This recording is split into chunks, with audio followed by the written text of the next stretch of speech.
The party was 2 weeks ago. I stole a few beers when the adults weren't looking and shared them with Lucy Sitkins away from the crowd. She drank hers greedily as we sat beneath the bough of a low tree, speaking low so no passers-by could hear.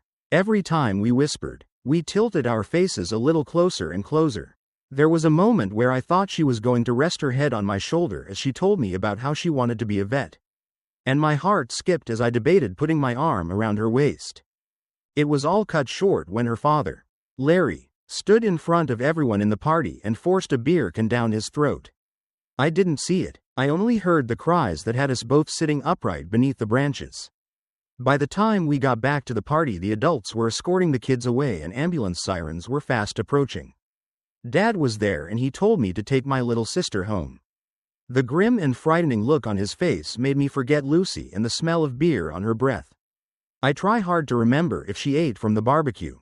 Sometimes I think she didn't. Other times I swear I can picture her biting into a burger and it's so vivid I think it must be a memory. It's moot either way. I'll never see her again. I felt a little gross when I went into school the next day and asked around if the stories about her dad were true. When my father got home the night of the party, he hadn't spoken to me or Mom. He just went to bed and didn't tell us what happened. Come morning, I saw some of the older kids by the school gates and overheard them talking. The details made my stomach churn, but I wanted to know more. I didn't want to act all excited about something terrible, but this felt like the kind of thing people would be talking about for years. Larry Sitkins had swallowed a beer can, shoved it down his throat like a fucking boa constrictor eating an egg.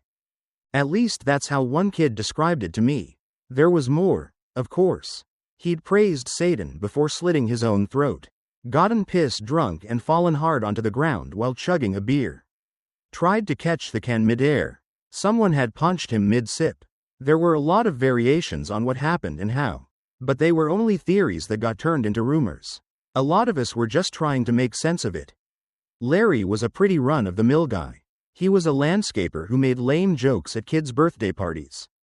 He was about as nondescript as they came, at least as far as a bunch of teenagers were concerned. We got halfway through the day before Mr. Straub shut the bleachers on his neck. It was in front of the cheerleaders. There were ambulances again, crying girls and boys and even some of the teachers. Most of them just looked confused. Except for Mr. Straub. I managed to catch a glimpse of him as I jogged over to find out what all the screaming was about. He looked empty of all thoughts and emotions, with his head set at a crooked angle. I figured that was how people must look when dead. But apparently, he'd been like that during the act. He'd walked up, perched his neck between the slatted benches, and hit the remote button to slide the bleachers closed. Whole time, he was just slack-jawed and stupid-looking. Even as the metal mechanism crunched vertebrae and cartilage. I later learned Larry had been like this too. When he killed himself, he was getting ready to pop the tab on a fresh beer when he simply stopped, looked up to the sky, then forced the whole thing down his throat in a single world-shattering moment. I didn't know it back then, but there were others just like Larry and Mr. Straub. A barista in a coffee shop steamed half the skin off her arm while keeping eye contact with a guy in the drive-thru. A doctor at the local clinic used a biopsy needle to inject air straight into his own heart. Lots of people shot themselves, but not one of them aimed for the head. That's a weird touch, if you think about it. These people obliterated their torsos or limbs with high-powered rifles at point-blank range. No reason offered, just a vacant expression as they deleted bits of their bodies and left nothing but ragged stumps. There was no school the next day, which was the only real clue I got about how panicked the local authorities were. Wouldn't be long before the national authorities joined in on the panic too. But that would come later. That morning, my parents left the house at 9:30 for a meeting at the town hall and they dropped me off at my grandma's on the way. I waited for them to leave before I told my grandma I was heading out. It was a hot day and she only nodded her approval as she sat reading with my sister. She hated seeing me play video games and always encouraged me to go make my own adventures outside. I had no plans, didn't even want to see any of my friends. I thought a lot about Mr. Straub's face as I crossed empty farmers' fields and walked into the woods. I'd been to an open casket funeral once. It was for Father Dennis, who'd christened me as a baby. Not that I remember anything about him except his stony face resting gently in the soft white folds of his casket's interior. That seemed so long ago, and so sterile that the thought of it was a bit sad but not a whole lot else. But Mr. Straub's face had frightened me with his swollen lips and bulging eyes. Alive one moment and dead the next, with only pain to separate the two, and yet he'd looked so bored hanging there from his own broken neck. Still wearing those ridiculous red shorts he always had on no matter the weather. It took time to recognize that seeing a dead body had freaked me out. I felt like it shouldn't have messed with me as much as it did. And I guess that's why there was a little bit of anger mixed in with all those thoughts in my head. It's also why I pushed on through the woods until the trees began to thin. Marching in the humid summer heat until my t-shirt was soaked and my legs ached. I wanted to feel tired. Wanted it so the only thing I could think of were my throbbing hamstrings and sunburnt forehead. It ended when I reached the tracks. Shaggy rocks and boulders rose steeply on the opposite side. Only other ways to go were left into town or right into a dark tunnel. Its mouth bristling with ivy. At least the air coming from it was cold, so I took a second to stand and catch my breath, feeling the sweat cool and evaporate as the wind billowed gently out of the darkness. I wasn't stupid though. I paid close attention in case I heard the sound of any passing trains. And when I did hear one, I raced off the tracks as quick as I could. It honked as it came past. Another day and I might have worried that I was gonna get in trouble for playing on the rails. But all I could really think of was the thing I'd seen lying by the tracks. It had been lit up by the train as it came roaring out of the tunnel. Not far from the entrance. In the strange silence after the train had gone, there was only the dim light of the setting sun to see inside the tunnel. And everything looked the same. Old clothes, broken bottles, discarded crates, trash strewn around wherever it found space. But I knew what I'd seen in the harsh white light of the train's passing beams. And it was a hell of a lot more than garbage. I'd seen a man. He was lying face down. There'd even been a hand. Bright and pale like the moon in the night sky. I was sure of it. I didn't know what to do. Not right away. I was afraid and didn't want to go inside. But I couldn't just pretend I hadn't seen anything either. I tried shouting to them. If someone down there heard me. They gave no sign of it. Wasn't until I actually stepped into the darkness and let my eyes adjust that I confirmed there really was a man lying down in there. He was draped across the tracks. And he didn't have any legs. And judging by the way the bloodstains had turned the color of shit. He'd been there for a while. Hell. Half a dozen trains must have gone right over him thinking he was just an old bit of cloth or something. That's if they saw anything at all. In that time he dried out a little. He wasn't a mummy or anything. But the blood on his stumps and coming out his mouth looked more like jelly than corn syrup. I was sobbing by this point, crying hard as I tried to make sense of what I was meant to do, while also feeling like all of this was terribly unfair on me. There was a moment where I could almost feel myself wanting to be a kid again. A proper one. Little. One who doesn't have to do things. One who can get upset and scream and run away. I'd only just started to appreciate how badly I'd been messed up by seeing Mr. Straub. And then God went and dropped that kind of nightmare in my lap. Teeth stained black with blood and open eyes that looked at nothing. It felt like a nightmare. Not just the moment with the body, but everything else too. Everything since that beer beneath the tree had felt like it wasn't part of reality anymore. But nightmares end. I was outside, gasping, vomiting, crying my eyes out, when I heard something shuffle in the tunnel I'd just run out of. Part of me thought that a sound must mean someone was alive and close by and that meant I wasn't alone. But another part of me thought something else entirely. It was the part of me that took over and stopped me crying or making any more noise.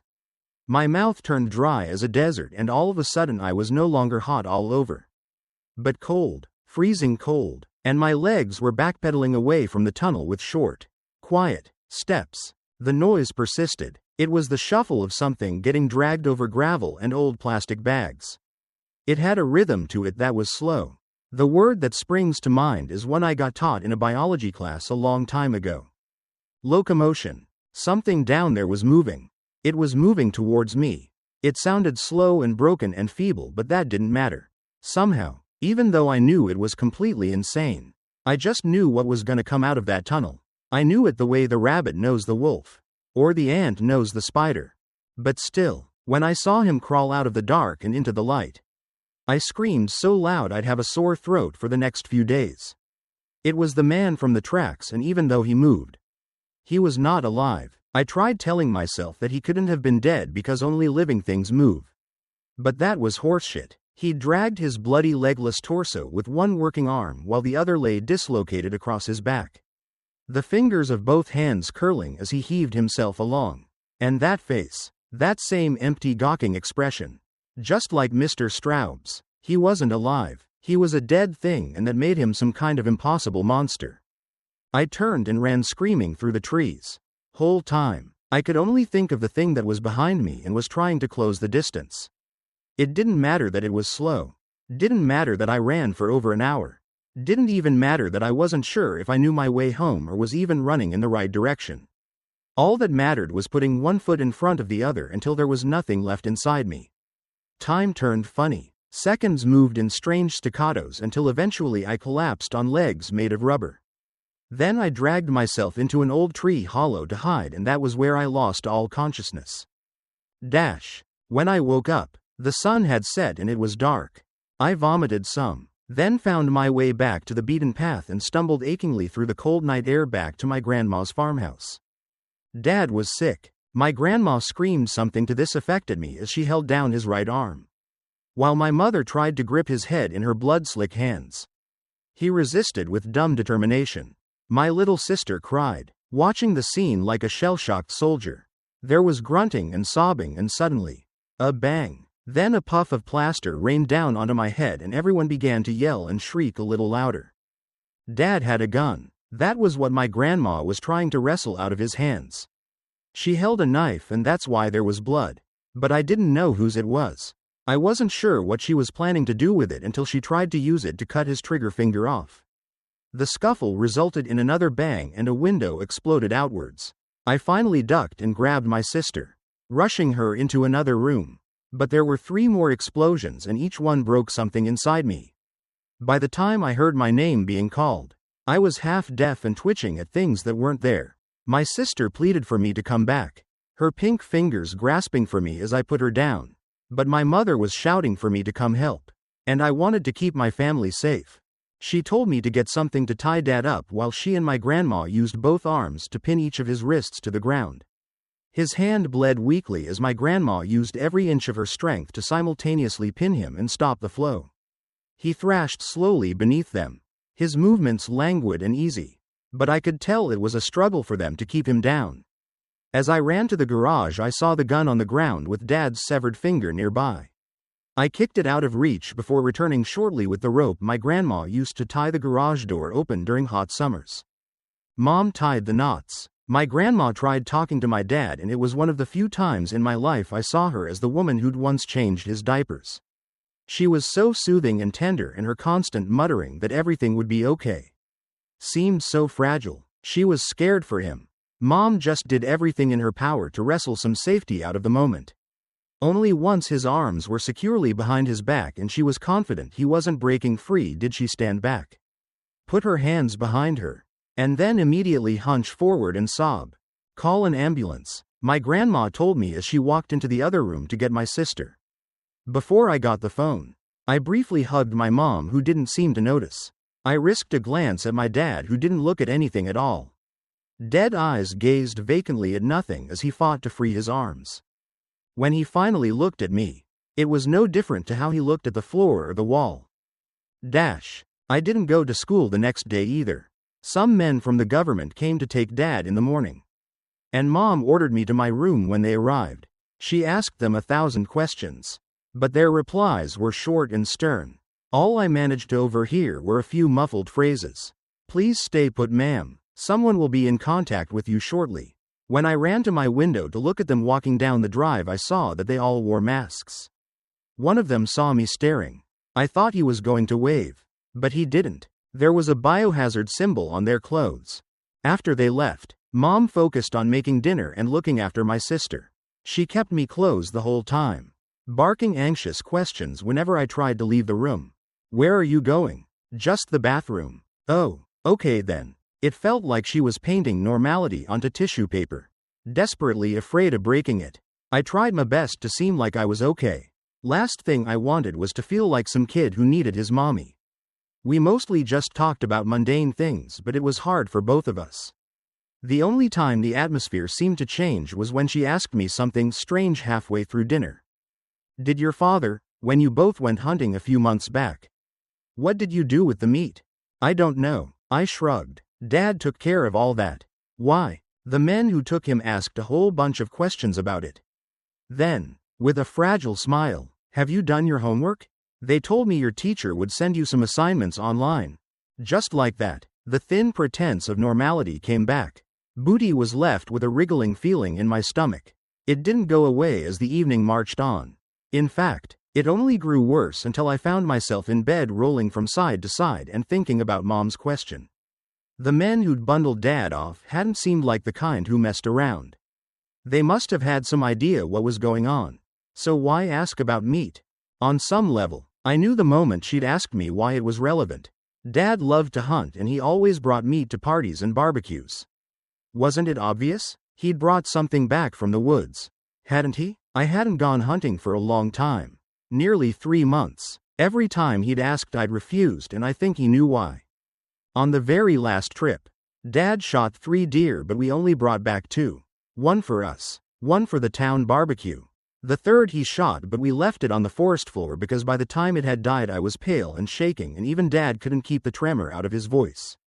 Neither of us had expected the deer to stand up on its hind legs and walk towards us like a man. Its gait a heavy and broken thing as it lumbered over the forest floor.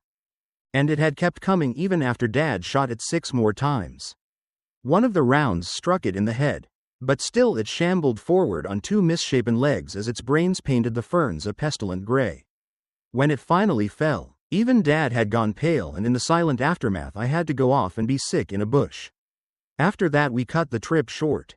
Dad walked me gently back to the truck where the 2 deer we'd shot and trussed earlier that day lay waiting in the pickup. I don't think either of us even remembered they were there until later. He'd still ask if I wanted to head out with him each weekend. But he never seemed surprised when I made some excuse. The only time we talked about it was not long before the barbecue when he drove me to school one day. He didn't deal with it head on. He skirted the topic. Sometimes deer get sick, he'd told me. A little like old folks do. Remember Grandpa? He got real scary towards the end. Didn't he? Well, deer get sick too. But we don't have to worry.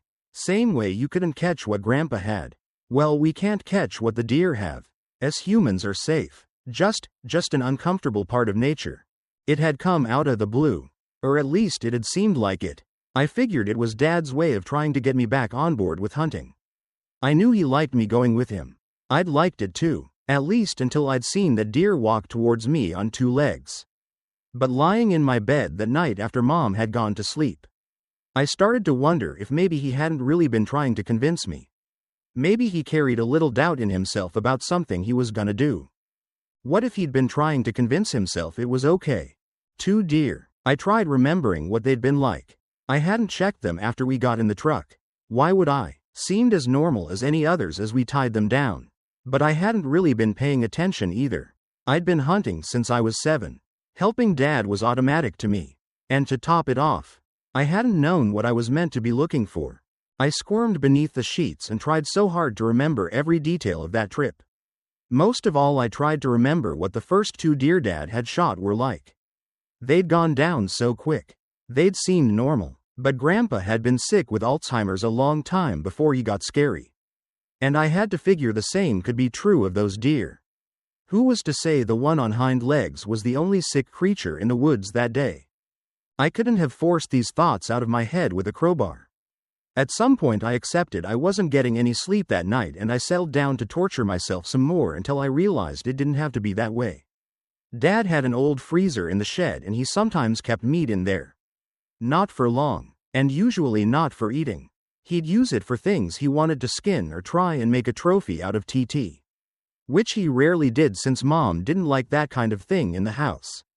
But if the deer weren't in the freezer in the kitchen or the garage, then they might be in the shed. And if I did open up that chest and saw 2 deer bodies in there, that meant whatever was going around and making people hurt themselves couldn't have come from our little hunting trip.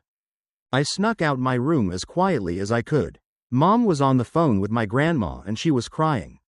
I stopped briefly by her door and listened to see if maybe they knew something I didn't. But after she started talking about how scared she was, I just felt bad and moved on. At least it meant she was too busy to notice me creeping down the stairs. I never liked the shed at the end of the yard. It was rarely used, even by my dad, who kept the lawnmower and some old junk in there.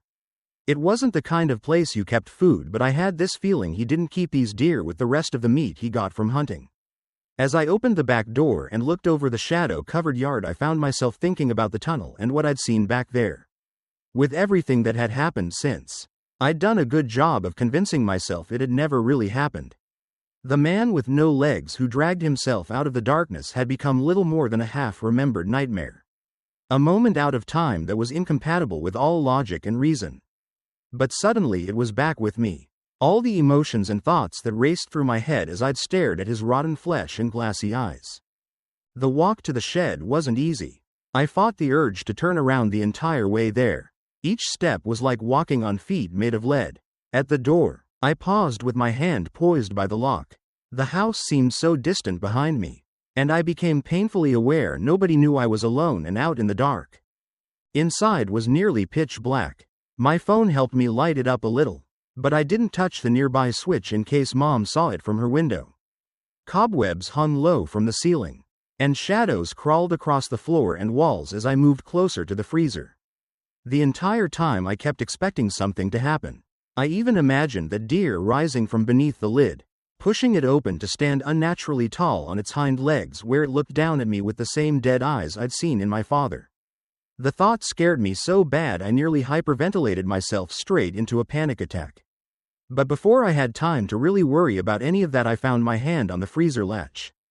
I pushed it open and looked inside. The misty vapors cleared to reveal a pile of meat and fur encrusted with ice. There was only one head visible, but I so badly wanted confirmation that there were two animals in there that I took a deep breath and reached in to try and pry some of it loose. Some of it came away from the sides with a sound like duct tape. But no matter how deep I rooted around in that mound of bone, antlers, and rock-hard flesh, I couldn't see a sign of the second deer. Had Dad really served everyone sick meat? Was that really why Larry Sitkins, Mr. Straub, and all those other people had killed themselves? The thought made me feel ill. I slammed the freezer shut and walked back to the door in a daze, trying with all my might to swallow the painful weight that settled in my gut. I had one foot outside when the freezer door rattled against the latch. The entire world spun around me.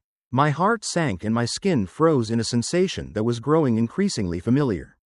I turned to face the sound, both hands braced against the door, and watched as the hatch slammed into the lock once more. The light inside the chest came on for the briefest of moments and I glimpsed thrashing fur and teeth. Then it happened again, and each time I saw bits of hoof and bone and strange musculature that frightened me so deeply I fell down onto my ass and didn't even realize. When the latch finally gave way, the lid flew open and stayed there. Light poured out of the box and I waited, breath held, for that thing to emerge, to come roaring out of sight and bear down towards me on unnatural legs. But nothing happened. The silence stretched on for what seemed like an eternity until, at last, there was a crash louder than any before and the entire freezer rocked back and forth and slowly fell over. The deer, or parts of it, fell out with a hard, wet thump. Bits of its chin and face shattered on the hard-packed ground, sending little shards of meat and bone skating across the floor on melting streaks of blood. Some of them even reached my feet. The thing inside moved with the sound of snow crunching beneath your feet, its thick neck and broken head twisting side to side, scanning the shed's interior with faulty eyes. I've never seen anything move like that, not before or since. This was worse than the man in the tunnel, worse by 1,000 times. The deer was still mostly frozen, but some impossible force was making fight the crystallized water in its own cells, and the result was skin that ripped like tissue and muscles that cracked and crunched as they tried to flex and contract. It lifted its head and tried to scream. The breathy sound that left its fuzzy black lips made my heart start skipping beats while my bladder emptied. I couldn't help it, couldn't stop myself, and when I looked down and saw pieces of melting flesh start to writhe and wriggle, I tried with all my might to stifle the cry building up in my throat. But it still escaped as a desperate, high-pitched whine. The deer turned its head towards me with a violent swing. Another breathy shriek, and then it began to thrash its stiff and frozen legs in a terrifying attempt to get closer. To say it had a predatory look would be inaccurate. Anyone who's seen a predator in action knows that nature is mostly indifferent when it kills. A bear tears into its prey with the same dull look of someone opening their McDonald's. Predators don't hate the things they hunt. But this thing, I could feel its hatred, its malice. It was nothing like what I'd seen in my dad's eyes or even the eyes of the man in the tunnel. But it had spent months in that box, hadn't it? This was the disease when you skipped 3 months ahead. Anger, hatred, Jesus Christ. I couldn't even say if it was gonna eat me. That's what you think when you see a zombie, right? It's gonna try and take a big bite out of you. But this frozen clump of hair and meat and braying lips dragged itself across the floor with an expression like murderous rage. The look of someone ready to beat another living thing to death using its own hands if it had to. Unable to face it a moment longer, I dragged myself back onto my feet and fled, shutting my eyes as I entered the cold night air. I made it 3 steps before I slammed into my dad. Dash. It was like I'd run full speed into a tree.